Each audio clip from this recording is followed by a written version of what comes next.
If they actually make that reported offer for Kevin Durant, they might still have enough for Giannis Antetokounmpo. This is not 27-year-old KD. This is an older version of him. And I think the Spurs, with the draft capital, if they could find a way to make that deal, I still feel good about their chances for Let's get it. Welcome back to another edition of the Hampton Show. Joel, how are we feeling today? I'm feeling great. The NBA Finals is almost done, and we've gotten some incredible performances from Shea, from J-Dub, who has quietly made more of a case to be the Finals MVP.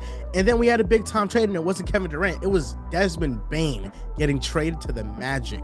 Yes, sir, it was. Today we were discussing 5 NBA trades that could happen on draft night. We're wrapping up the NBA Finals, but first, Joel, we have spent the last month starting this podcast with your New York Knicks. But as you know, I live in Memphis. As you just mentioned, the Grizzlies had a blockbuster over the weekend. They traded Desmond Bane. But there is one thing that nobody has been talking about as much as they should have. Ja Morant fired his agent literally one day before the deal went down. And I'm not saying that he was in the war room or wanted this to even happen. All I'm saying is he knew something was coming. The second I saw this trade, I didn't look at it like Orlando won or Memphis won. I said in my TikTok video, if you needed more proof that Ja is staying in Memphis, we just got it. The Grizzlies gave up a really, really good player in Desmond Bane. The reality is he was a third option on a $207 million contract, and they still got 4 first-round picks, a pick swap, and 2 rotational players. I know the picks were inflated because of the KCP contract that Memphis had to take on, but that's still insane value. Hopefully you and I can agree on that. It also tells me they're still all in on building around Ja Morant and Jaren Jackson Jr. That meeting back in April matters. And the meeting I'm talking about is Ja sat down with GM Zach Kleiman, and Zach Kleiman basically said, we're open to everything except moving you and Jaren. That's not cryptic. That was a clue.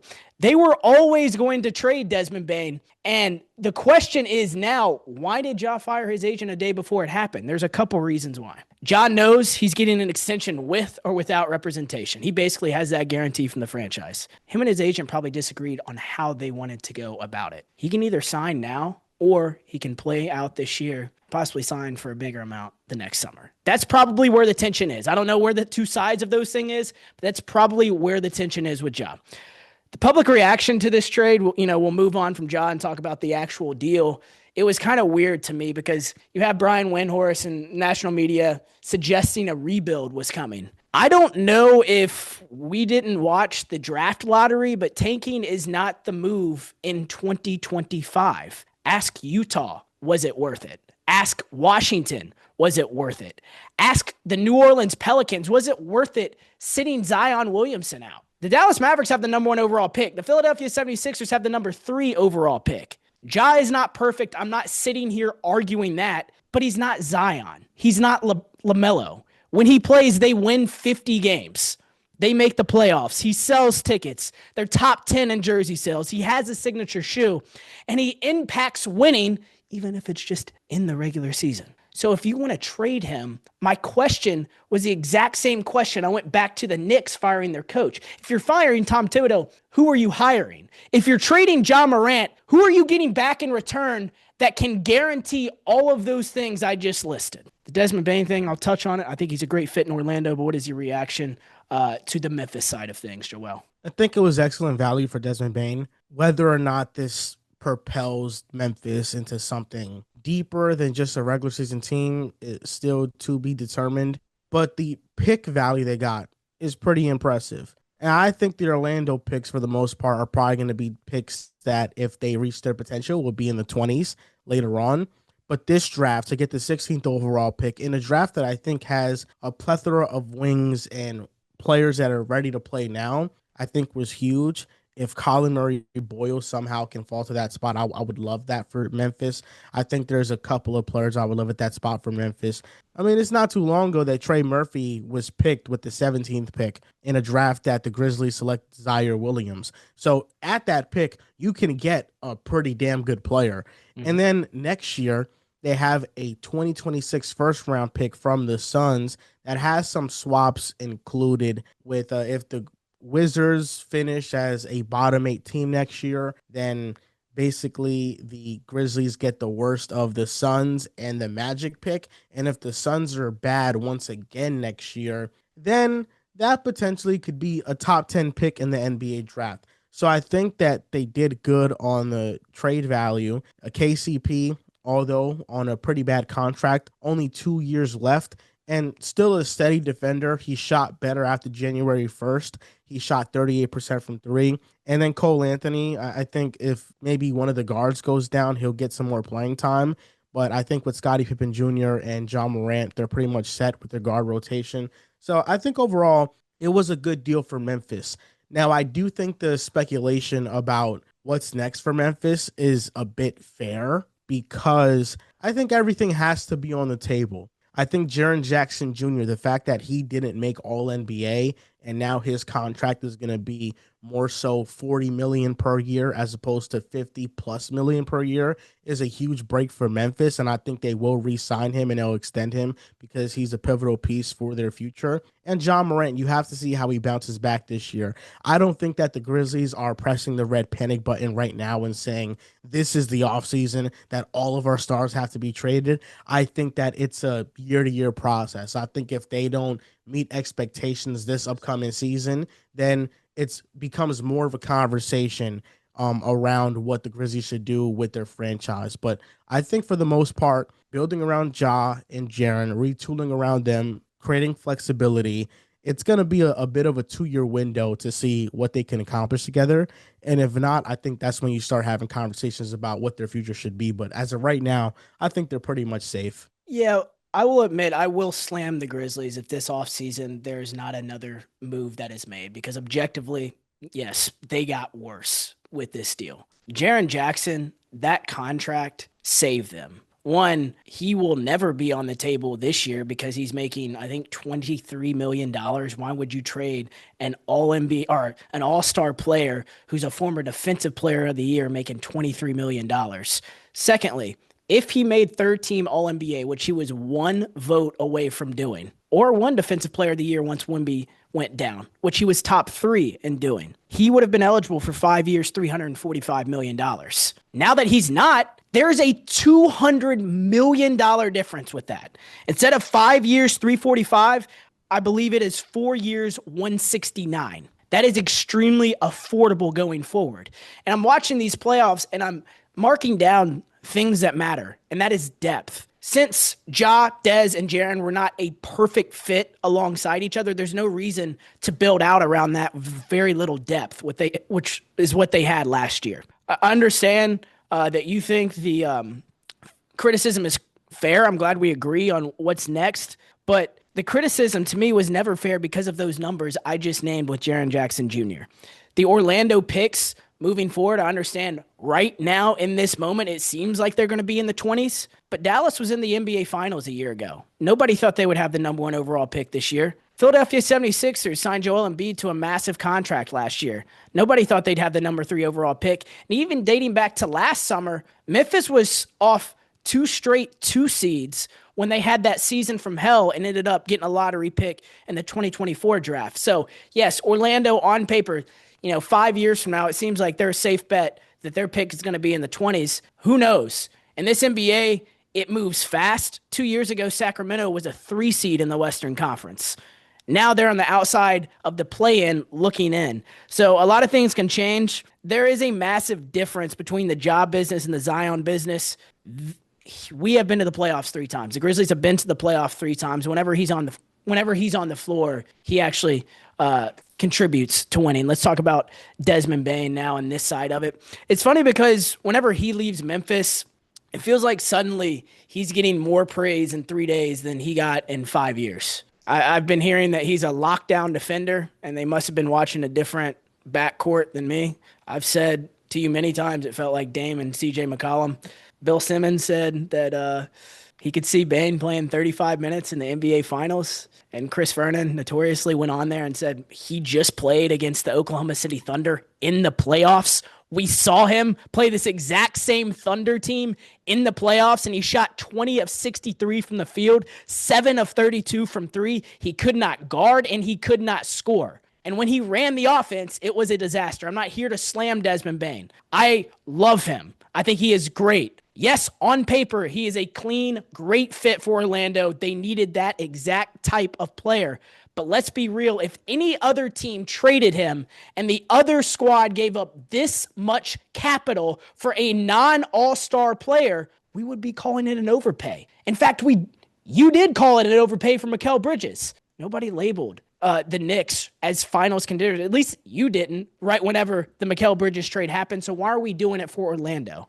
It's crazy because when a player leaves Memphis, he all of a sudden gets a hell of a lot better. I think that's the fan in you speaking about it, because from the reaction that I saw, everybody thinks this trade is an overpay, and the Magic gave up too much to go get Desmond Bane. Those things are true, that he is not an all-star, and he did struggle against OKC in the playoffs.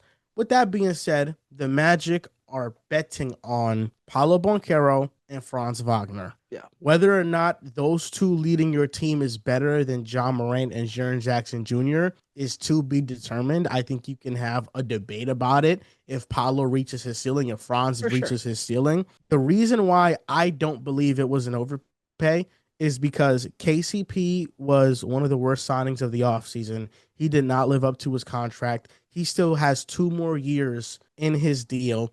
And in order for Orlando to move off from him, they would have had to attach a pick regardless to any team to take on that contract. So I view him being involved in the trade as KCP, negative asset. You have to attach it first. And then I look at Cole Anthony being involved in a deal, who really wasn't that good for Orlando last season. Cole Anthony, 3 firsts and a swap for Desmond Bane. Would I do that? Probably, yeah. I think Orlando got so much better at the guard position. Now, I'm just going to talk about offense because that's what Orlando needs desperately, because they were one of the worst offenses in the NBA. They were 30th in three-point percentage. They were 30th in catch-and-shoot three-point percentage. Desmond Bane shot 43% on his catch-and-shoot jumpers, above 50% on open catch-and-shoot jumpers. He averaged 5 assists last season. And all of the candidates that people thought Orlando was going to go after, Anthony Simons, Jordan Poole, Malik Monk, I think Desmond Bane is better than all of them. And even if he has defensive lapses, I think he's a better defender than all of those players as well. He at least contributes. He's 6'5". Jalen Suggs is 6'5". They got a bigger backcourt. You got 2 wings. And Orlando kept a lot of their young players, Anthony Black, Tristan Da Silva, Caleb Houston, Jet Howard. They still have Goga Batadze. They do have Jonathan Isaac. They still have their depth. I still think they need to add shooting. This Magic team, if Paolo and Franz reach their ceiling, if they keep improving in their games, I think Desmond Bane's fit with those guys and with Jalen Suggs. That's a team in the Eastern Conference that could be a top 3 team in the East. That's a team in the Eastern Conference that if everything goes right, they could make the Eastern Conference Finals. And I think the pathway to them making the Eastern Conference Finals is much more clear than the Grizzlies making the Western Conference Finals out west. So I think the Magic, they made good on this trade. And I'm excited to see Desmond Bane with Orlando. You already heard what he said. He said, that's the best jersey that I'm ever going to wear. He said that when he went to Orlando. You heard him talk about the facility. He said in Memphis, we didn't have no windows. It was the dungeon. He said the facility already, it's a breath of fresh air. I mean, Desmond Bane, he's headed to a new environment. And I'm just saying, Memphis fans, you're going to see Desmond Bane balling out in Orlando, and you shouldn't feel spiteful. You should feel happy for the guy. You should feel happy. We are. We're very happy for him, and we wish him the best. It's just a deal that had to be done. And like I said to start this podcast, the picks were inflated because of that KCP contract. Understand why they did what it did. To me, it makes sense on both sides. It's just, it has been so overblown how good he is, and it never was talked about in the past 5 years. Nobody talked about him as an all-star. In fact, when he got that $207 million contract, I remember opening my Twitter app talking about, and people could not stop speaking on how overpaid he was. But now he leaves Memphis. It's a whole different story. Every player has always been labeled overpaid, to be fair. Jaylen Brown, when he got paid, was labeled overpaid. Okay, fair. Grizzlies were at their best when the ball was not in Desmond Bane's hands. We're talking about 5 assists per game. The Grizzlies were at their best when Tyus Jones would come in for Ja Morant and take point guard duties. Even at a much lesser level, a team that got swept in the first round, they were better when the ball was in Scottie Pippen's hands running the offense. Jalen Suggs averaged 3 assists last game. I don't know who's going to be passing Desmond Bane the ball. Yes, a double to Paolo Banchero, but outside of that, outside of kick out threes, their offense concerns me. And now they don't have a person to run the second unit. Cole Anthony, if I was the Grizzlies general manager, would not be a part of the Memphis future. It's not anything against him. It's if you attach a first round pick to Cole Anthony now, he is on a $13 million contract. If you attach a pick, you can bring back a $20 million player in return. You can bring back a PJ Washington or a wing that the Grizzlies desperately need, another depth piece. Cole Anthony not running that second unit sacrifices depth for Orlando. I know he wasn't great, and KCP and Cole have not been the healthiest of players, but I think in this NBA, unless everything goes perfect, I don't see them competing with the Indiana Pacers in the Eastern Conference. With the New York Knicks, even as top-heavy as they are, I think their top right now is better than the Orlando Magic. I know you probably want to talk about the Boston Celtics. We're talking a little bit about it off air, but the Cleveland Cavaliers I still view ahead of the Orlando Magic. So we're talking about a top 4 team in the East giving up all that draft capital. And if everything goes perfect and everybody stays healthy, then maybe they're the 4th best team in the Eastern Conference. Let's be real. I think the Cavaliers and the Celtics matchup is a bit more difficult for Desmond Bane. Against the Celtics, he averaged 13 points in 2 games, and against the Cavaliers, he averaged 9.5 points in 2 games. He didn't play well against those 2 teams, but he averaged 20 against the Pacers, and he averaged 19 against the Knicks. I do think, while even a Mikal Bridges trade gets labeled as an overpay, I do think that Bane is a better player than Mikal Bridges. I think he's a more consistent offensive player than Mikal Bridges, more consistent shooter for sure. Mikal has tweaked his jump shot multiple times to where he's not as consistent as he once was. So I think Bane's just a better player than Mikal Bridges. But I think, yeah, things have to go right for them. But I don't think they're done. I don't think this is the only move they're going to make. I think they're going to make more moves to acquire more shooting around their team. And the playmaking aspect of it, I think it's going to be a playmaking by committee. I think Franz Wagner is their best playmaker. And I think Franz Wagner is a star. In fact, I am so high on Franz Wagner. I think he's more of a counterpart to Paolo than he is a Robin to Paolo. I think that's more of a 1A, 1B situation because that's how high I view Franz. Franz is better at downhill scoring. He's better at getting to the basket. He's a better passer. He's a better decision maker. He's a better playmaker. And that's why when you look at the Magic's on and off numbers, all of their on and off numbers are more positive with Franz Wagner, even when Paolo and Franz are in the same lineups. If you just remove Franz and you add Paolo, those lineups are negative. If you add Franz and remove Paolo, those lineups are positive.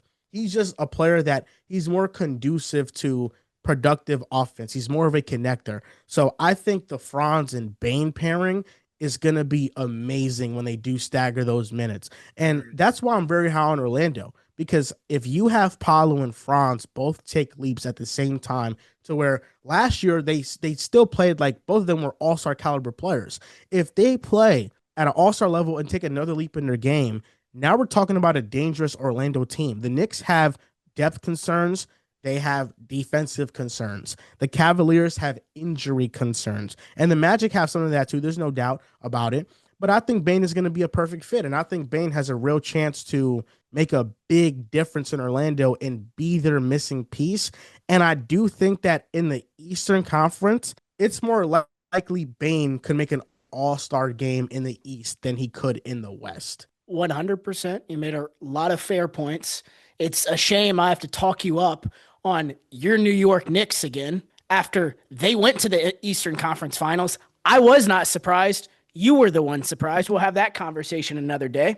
You're right. This is a bet on Paolo and Franz. If you believe in them and what they can carry this team to, then maybe they can be great. But it's different than the bet that Minnesota took on Anthony Edwards. The bet that Minnesota took on Anthony Edwards is they got off Karl Anthony Towns and they were able to bring in more depth pieces. And even earlier than that, they traded for Rudy Gobert. They have depth around Anthony Edwards. There is no depth around those two guys. Bane is a better fit in Orlando than Mikal Bridges is in Orlando. But back to the Memphis side of things, I would have rather have Mikal Bridges on this Memphis team than Desmond Bane on that Memphis team. The defensive thing is whatever. It's not going to matter because Orlando's a great defensive team. But as I am thinking about this team in the playoffs, there's only one ball. And you're right, Franz is a better playmaker than Paolo Banchero. Jalen Suggs averaging 3 assists. Yes, Desmond Bane averaged 5 assists, but I just don't know how this offense is going to look under Jamal Mosley's system. That is what I'm concerned about. Those are valid concerns, and we'll have to see it play out. I think Orlando, just with Desmond Bane's presence, just with him having more volume than KCP, their offense shouldn't be bottom barrel. Yeah, I think their offense next season should be middle of the pack. Mm-hmm. Yes. Okay, I think we can agree on that. I think we covered every aspect of it. I'm glad the gap wasn't as far as I expected it to be. The NBA Finals are Thursday night. We're recording this on Wednesday. I want to talk about if both things happen. So in case you're watching this after this comes out, maybe on Friday or Saturday or something, you can have some sort of reaction piece. Let's just say the Thunder go on, win their third game in a row, and win the NBA Finals. What would your reaction be to that? And I'll give mine as well. If the Thunder win the NBA Finals, I think it caps off an all-time great statistical season where they're going to be one of the best teams ever in terms of net rating in the regular season plus the playoffs. They already have the record for most points off turnovers in a postseason run in NBA history, surpassing the 2008 Boston Celtics. So this team is going to go down as an all-time great defensive team led by an MVP who just tied Kobe Bryant for the most 30-point games in a single playoff run, and he could be tied number 1 if he has another 30-point game in Game 6 of the NBA Finals. And I think the story of OKC is the ascension of their young stars. I think Shea, we know, is an MVP-level player, but J-Dub taking that offensive leap in the playoffs was remarkable. He didn't look that good in the Denver series. And then after Game 7 in the Minnesota series and then the NBA Finals, after a sluggish Game 1 performance, he's been nothing short of phenomenal. He had 40 points in Game 5. I mean, it was a spectacular performance. I thought Shea and J-Dub had one of the best duo performances in NBA Finals history. Chet Holmgren has not shot the ball well, but he's been an elite defensive player. And you can't say enough good things about the addition of Alex Caruso and how that has propelled them into being a team that wins an NBA championship. I think the story of OKC is the story of putting a cap on the best rebuild in NBA history. Because if they win this championship, there is no rebuild you can point to in NBA history that has been more successful than OKC. Trading Russell Westbrook, trading Paul George, getting Shea in a boatload of picks, making the playoffs in Shea's first year with Chris Paul, Danilo Gallinari, Steven Adams, and Dennis Schroeder. And then going into another rebuild when they traded Chris Paul to Phoenix and having down years, being able to draft Jalen Williams and Chet Holmgren, being able to add pieces to this team, going from a bottom barrel lottery team to a team that made the play-in, then was first in the West, then was first in the West again, and now is one of the youngest teams ever, the second youngest team in NBA history to win a championship. This would be the best rebuild in NBA history. And it's a perfect way to end the tanking era as well. I think the way their GM has handled this from the beginning has come to a point where this can be called the best rebuild in NBA history. Jalen Williams, that was the biggest question going in to these playoffs. The amount of times we heard, can Jalen Williams be a second option on a championship team? He answered that in real time in Game 5. It was an unbelievable performance. And I think he is going to be a star in this league for years to come, not to mention all the off-the-court smiles and giggles and jokes and shit that he has. I think he is a star and will be that for a long, long time in this league. You and I argued about the greatness of this team whenever they were down 2-1 last year. I still stand on everything I said, but I will confirm everything that you did. Statistically, that is the key word. They are one of the greatest teams ever, statistically. all-time great defensive team. Bulls, Warriors, it's a different conversation. I think you and I can agree on that. But everything you said has been exactly right about the net rating piece of it, the defensive side of piece of it, and now Jalen Williams straight up answered that in Game 5. I think Jada deserves a lot of credit. I think where he deserves the most credit is just his aggressiveness. He's been more of a downhill scorer. He's been getting to the basket, and the free throw rates reflect that, to where his free throw rates are superstar level. And if he plays like that moving forward, which he should only get better. It's scary to think about how good OKC is going to be. I know that every fan base is praying and hoping that the second apron is going to hit eventually, and this team is going to be over. They're going to be split up. OKC is the most well-equipped team to handle the second apron because the extensions J-Dub and Chet are going to be getting, they aren't super max extensions. They are rookie extensions. There's a cap on how much you can give a player on rookie extensions. They still will be able to pay Shea, J-Dub, Chet.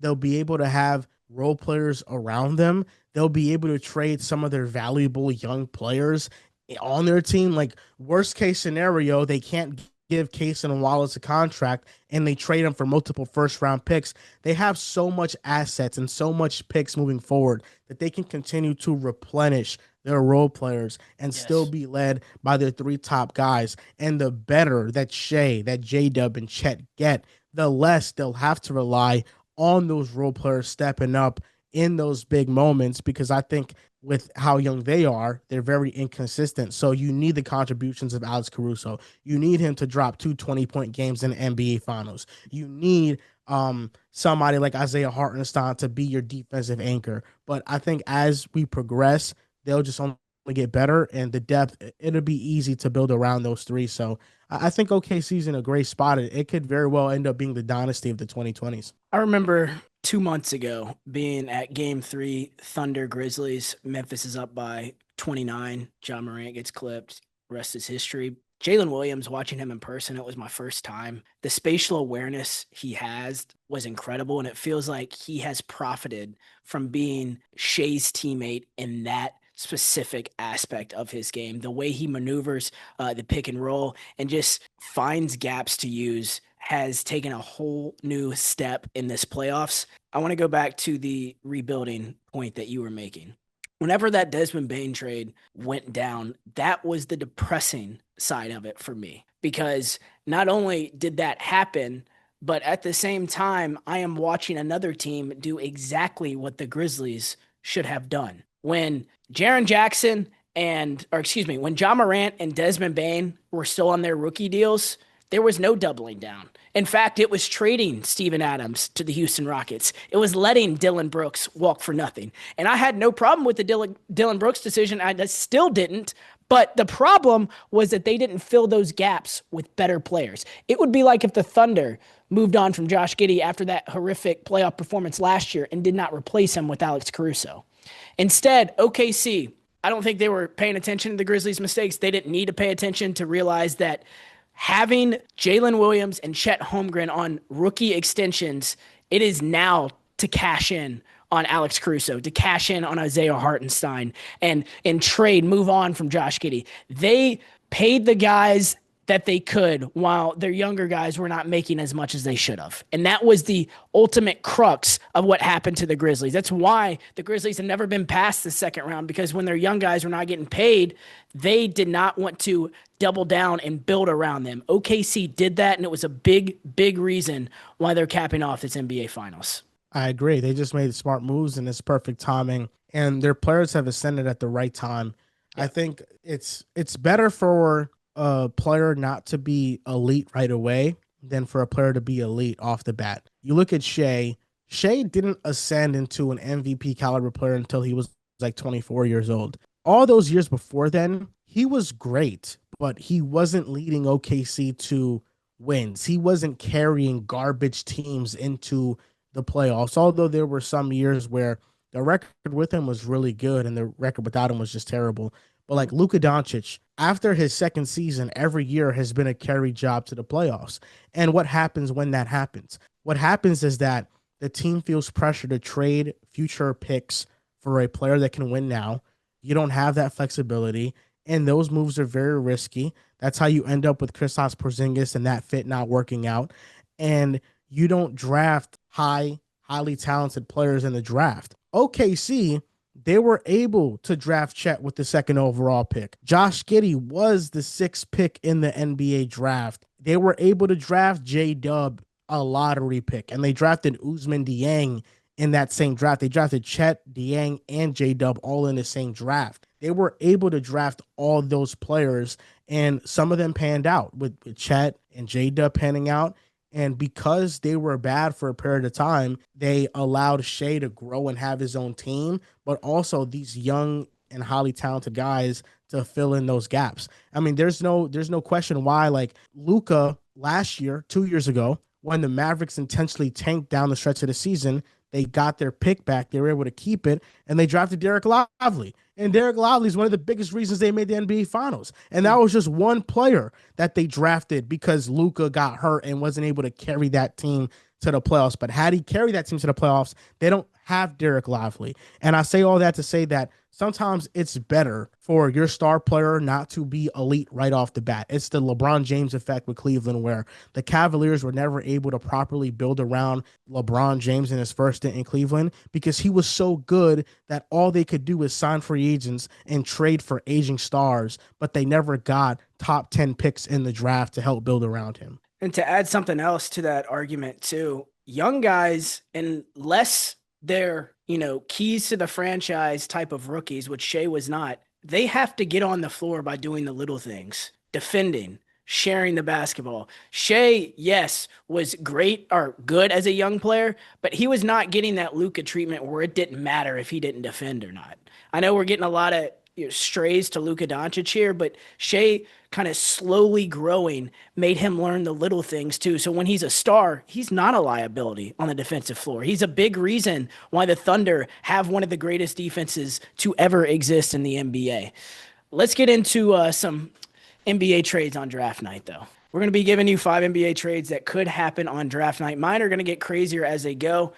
Joel has some as well. My first one is a 3-teamer. You just brought up Kristaps Porzingis. I have the Nets eating Kristaps Porzingis' contract from the Celtics. They get a Celtics first-round pick and this year's Phoenix lottery pick.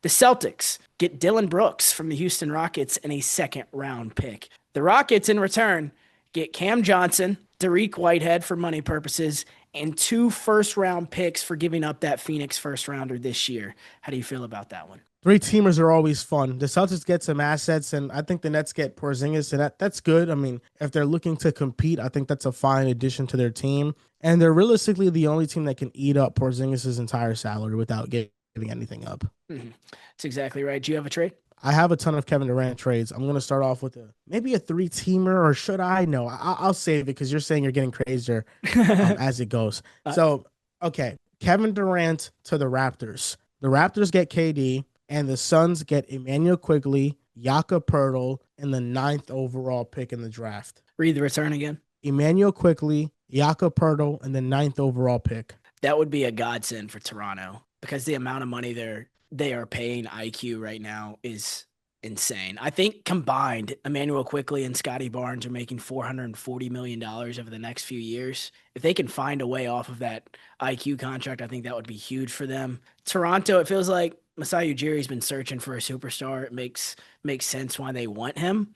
They have, think back to the Kawhi Leonard days. This is not Kawhi in his prime, though. I don't know what Toronto's ceiling is with this, but I think Phoenix would be happy with that return. Brandon Ingram, Scotty Barnes, KD, man. No bench, man. Jamal Magbo, Jonathan Magbo, Jamal Shade. I mean, come on. Grady Dick, Osei Agbaji. Yeah. I think if I'm the Suns, I'd want Grady Dick in that deal, too. That's just me. I got to trade for the top 3 pick. I should get your thoughts on this. I do have some Kevin Durant ones a little bit later. It was not the Raptors, though, so I'm glad you took that team. 76ers in this deal get Lauri Markkanen and Utah's first and second round pick. The Utah Jazz get the number 3 overall pick in the draft, which they have desperately wanted, but they have to eat Paul George's contract in return. Who says no? The Jazz say no. I don't think there's a gap in the 3rd overall pick and where the Jazz are picking, because after Flagg and Harper, you're kind of stuck between, okay, do I want VJ Edgecombe or do I want Ace Bailey? And Ace Bailey has been falling. He's been getting a lot of press and pushback A right lot of now for his thoughts and mindset on how he approaches the game. So I think the third overall pick is kind of like a dicey pick in this year's draft. My next trade is Kevin Durant to the Heat. The Heat get Kevin Durant, and the Suns get Andrew Wiggins, Duncan Robinson, the 20th overall pick, and two more first rounders in the future. the Miami thing is real, and I'm glad you texted me after our episode last week. They do have plenty of draft capital. I was not aware of it. I think Miami would be, or it is, a top Kevin Durant's list. Spurs seem to be at number one. And I don't know how willing San Antonio is willing to do that, but I did bring a Spurs Kevin Durant trade, and I have a question to ask you right after it as well. Spurs obviously get KD. Suns in return get Harrison Barnes, Keldon Johnson, Jeremy Sohan, a Spurs first, and a Spurs second. If they actually make that reported offer for Kevin Durant, they might still have enough for Giannis Antetokounmpo. Do you agree? Really? I mean, I feel like if they get Giannis and KD, I don't know how possible that is. That would Yeah. be an insane trio though, with so much size, so much versatility. I think the Suns, I don't know. I mean, if Jeremy Sohan is like the headliner in that deal, Keldon Johnson. Keldon Johnson, he's kind of is what it is now. I feel like with the Spurs, they have salary to match it, but I don't know if they have the players that the Suns totally want for That's KD. that's fair, but if I'm the Heat, I'm looking at Keldon Johnson, Jeremy Sohan, and Harrison Barnes. I'm looking at as equals of Andrew Wiggins and everybody else you just named. I just don't think the player return is going to be what they wanted it to be. And the Knicks reports were very interesting this week. Obviously, Kevin Durant, the Knicks reportedly did not want Kevin Durant for what they had to give up. And the reason is the Suns were not interested in taking on Karl Anthony Towns. So that straight up trade we had talked about, the Suns were not interested, so they would have to move either Mikal Bridges or OG Anunoby. Knicks did not want to do it. The Knicks wanted Kevin Durant, but just didn't want to give up anything besides Karl Anthony Towns to give him. That's what it ultimately came down to. And I think that was the Suns' only shot at a star level return for Kevin Durant. This is not 27-year-old KD. This is an older version of him. And I think the Spurs, with the draft capital they give up, if they could find a way to make that deal, I still feel good about their chances for Giannis. The Aaron Fox thing is going to be a real argument, if they use a number 2 overall pick. But let's say something changes with Giannis. I think right now he's going to stay. But it's with all the capital they have, there is a world they could get both Kevin Durant and Giannis. I think that the Fox stuff is as real as the Spurs infatuation with Dylan Harper is. If the Spurs are making clear win now moves where they want to get Giannis, they want to get Kevin Durant, I don't think De'Aaron Fox is going anywhere. I think if it's a win now type of team, De'Aaron Fox is staying on the team. If they're clearly pivoting to more of a let's just wait for the future, then I think Fox, his future is in question with the Spurs. And I My think other trade. Go ahead. Sorry, go. No, I was just gonna say I think that the route they're gonna take is pivot to the future because they're watching the Pacers and the Thunder right now. We just sat here and talked about how good the Thunder's rebuild, so it would surprise me if they cashed in on both of them. But go ahead with your next trade, bro. I have the Spurs making a win now pivot, Mhm. but it's not as drastic, and it still puts them in position to have draft capital and build for the future as well. Love So the Spurs get Trey Murphy, Gotcha. the 7th overall pick in the draft, and the 23rd overall pick because the Pelicans just got the 23rd pick from the Pacers to send the Pacers their pick back next year. And the Pelicans get the 2nd overall pick in the draft, Harrison Barnes and Malachi Branham. So you are giving up the 2nd pick, but you're getting Trey Murphy. You're getting the 7th pick. So you're still getting a top 7 pick in the draft and the 23rd overall pick. So you're getting Trey Murphy, who is a borderline all-star level player. You'd have Fox, Trey Murphy, Wemby, Stephon Castle still, Jeremy Sohan still, the 7th overall pick, and the 23rd pick. So still a chance to build around your roster. You get Trey Murphy in there, who that's a much more obvious fit around De'Aaron Fox than Dylan Harper is. And you don't have 3 guards. You have 2 guards. You have Fox, you have Castle, and then you build around that core. I think it solves the fit problem. You're absolutely right. If I'm San Antonio, I'm not giving up two for anything except Giannis. I think Fox, if you got pennies on the dollar for him, would not be a horrible outcome. They didn't give up much to get De'Aaron Fox. So I think selling low on him if you draft Dylan Harper is not the worst possible outcome. I love I love the creativity because I know how high you are in Trey Murphy, and if you were running that franchise, this is exactly what you would do, isn't it? Yeah, I mean, listen, I would get Trey Murphy and I would draft Cayman Malawach with the seventh pick. I can't imagine. Malawach is 7'3". I would have 7'3" Malawach and 7'5" Wemby. Like, yeah, no, that's what I'm doing. I'm drafting size. I just think that listen, every team needs a guard. Every team needs a point guard. But Dylan Harper, I feel like is kind of getting a little bit overrated right now. I feel like it's kind of like the Scoot Henderson talk in that draft where It's fair. there was a point in time people said, "Oh no, if I'm the Blazers, I'm only trading Scoot if it's for Jaylen Brown. I'm only trading this second pick if it's for like a Zion Williamson." And it's like, had the Celtics traded Jaylen Brown for the second pick in that draft, or the Pelicans traded Zion for the second pick in their draft, they'd be like, Scoot Henderson, really? Are we serious? And before everybody says, oh, Scoot's bad, though. Yeah, but nobody thought he was going to be bad heading into the draft. Everybody thought he was a great point guard prospect. I would argue people thought he was a better prospect than Dylan Harper. And Dylan Harper is really good. I like Dylan Harper a lot. But I don't think that we can just chalk him in and say, well, this is an all-star day one, like De'Aaron Fox is. Like, I don't think we can say that. So if you can get Trey Murphy, who is he averaged 21 last year and the 7th overall pick, I'm kind of like, yeah, I'm thinking about doing that. I can't imagine if the Knicks got Trey Murphy. Yeah, that would be really good. It wouldn't be a lot of defense, but it would be a great offense. Well, you would find a way to hate him. I mean, you find new ways to hate your team now, so you could find new ways to hate Trey Murphy. No, I'd love Trey Murphy on my team, man. I'm a Trey Murphy guy. I love it. You made a good case for it, for sure. This last one is, the craziest, probably the least likely, but it's another three-teamer. In this one, the Mavericks land Kevin Durant, put him next to Cooper Flagg, Kyrie Irving, once he comes back from injury, Derek Lively, and Anthony Davis to make one of the best five-man lineups in the NBA. The Suns, in return, get PJ Washington, Daniel Gafford, who will both be instant starters, and then plus Klay Thompson, and they can reroute Klay if they don't want him. Nets, they have to eat Caleb Martin's contract in this, and they get 2 second-rounders for it. That's not bad. I think you move off of Klay, he's clearly diminished. Yeah. This will be good for the Mavericks. I like it a lot. For the Suns, I think it has potential now with the Knicks out of the picture to be the best player return you could get. If you don't want draft capital, if you want to continue selling to Devin Booker, PJ Washington, Daniel Gafford as starting guys isn't the worst thing in the world. Dallas side of things, we know how much Nico loves Nike athletes. He's loved it for a long time. I would be very reluctant to do this if I was Dallas, but I would have been very reluctant to trade Luka Doncic, so who knows what the hell is going to happen. Yeah, I think it's funny with the Dylan Harper talk. It's like, yeah, unless it's Giannis, I'm not trading this pick. And it's like the Bucks would – I think the Bucks would laugh. Like, do you really think we're trading Giannis for the second pick in the draft? Yeah, but it would be a lot. It would be a lot more. It just wouldn't be straight up second pick for Giannis. Like, it would be a whole thing to make salary match and a ton of your young guys to get him.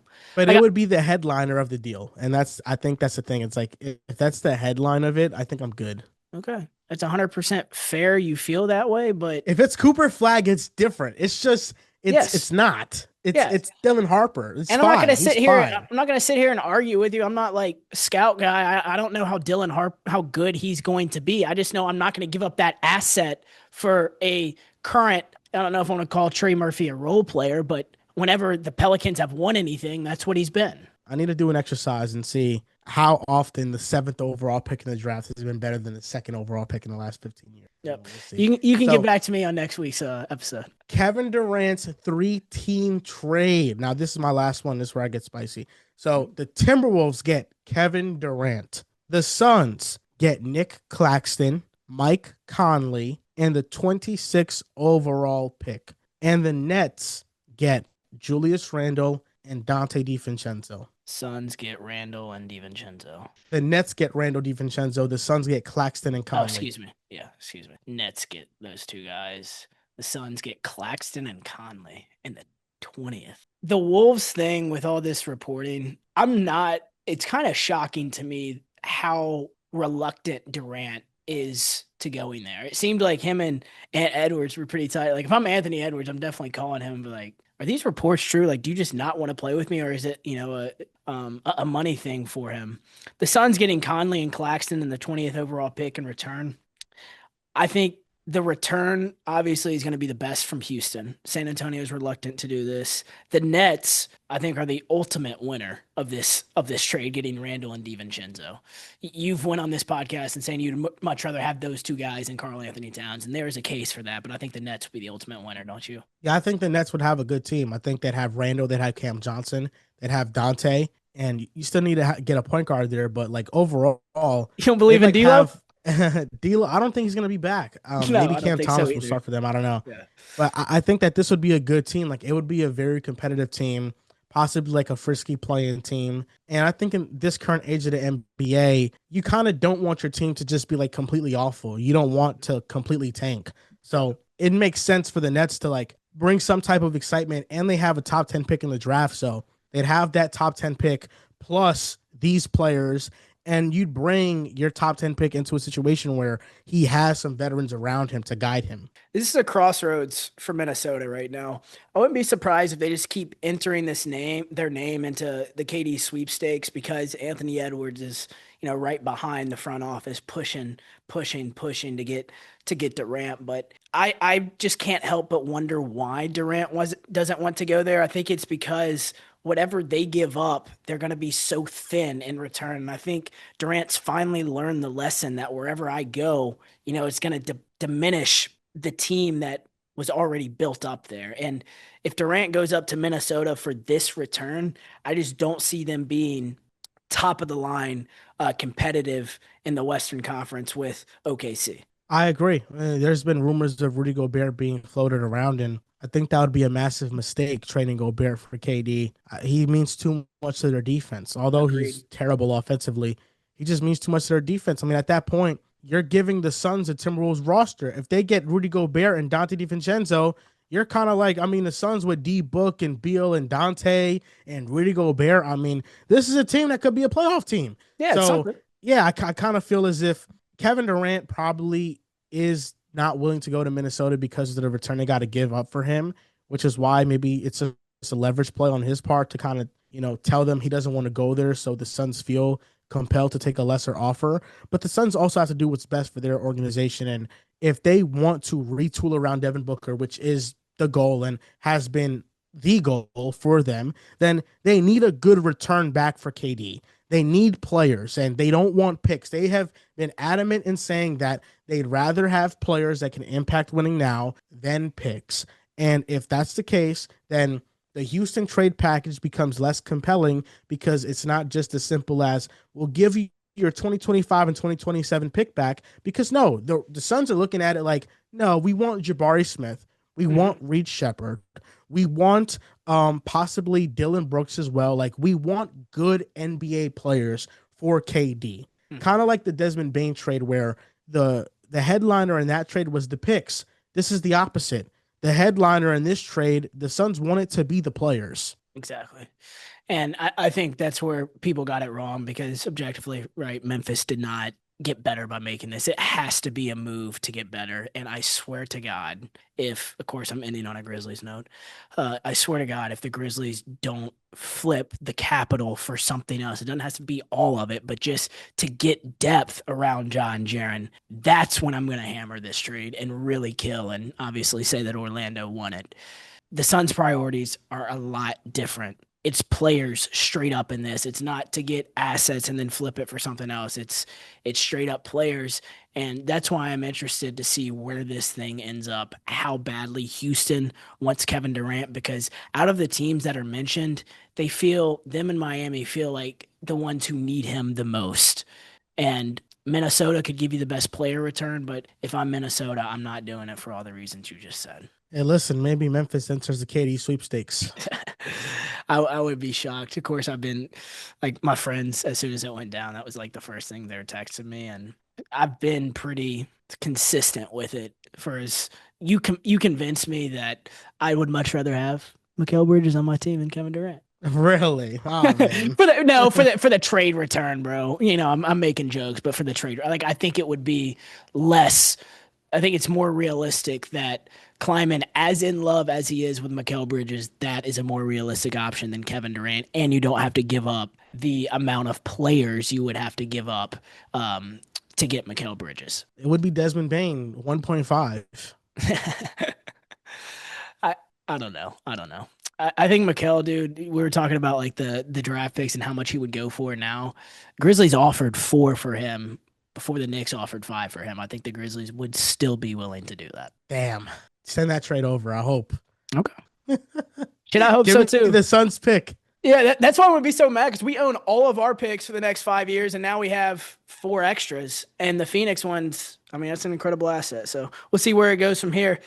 Phenomenal job on all these trades, Joel. This was really, really fun. And hopefully by the end of the week, we know where Kevin Durant ends up. Any final predictions for that? I think he's going to end up with the Heat. Got you. I'm just going to stick out San Antonio. They're not aggressive, but, maybe it happens. We will see you next week. Joel, appreciate you so much for coming on, bro. Thank you for having me on.